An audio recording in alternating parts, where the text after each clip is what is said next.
जावेद अख्तर, शब्दों का जादूगर, जिंदगी का सफरनामा, जादूनामा। जावेद अख्तर की आत्मकथा सिर्फ उनके निजी सफर की कहानी नहीं है, ये हिंदी सिनेमा, साहित्य और भारतीय समाज के विकास का भी एक जीवंत दस्तावेज है।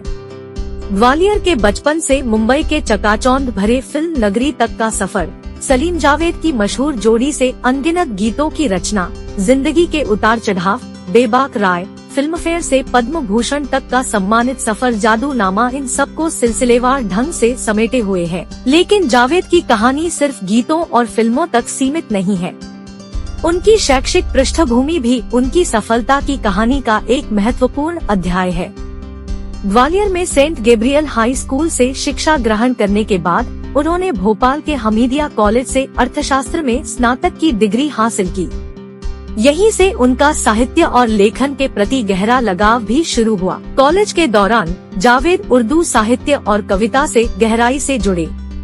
उनकी प्रतिभा को देखते हुए उनके शिक्षकों ने उन्हें प्रोत्साहित किया, जिससे उनका आत्मविश्वास बढ़ा और लेखन के क्षेत्र में आगे बढ़ने की प्रेरणा मिली। हालांकि उन्होंने अर्थशास्त्र में ही स्नातकोत्तर की पढ़ाई के लिए दाखिला लिया, मगर लेखन और सिनेमा के प्रति उनका जुनून उन्हें खींच लाया। जादूनामा में वह अपने कॉलेज के दिनों को याद करते हुए बताते हैं कि कैसे कविता गोष्ठियों में भाग लेने और उर्दू शायरी में रुचि रखने के कारण उन्हें शायर जावेद के नाम से जाना जाता था।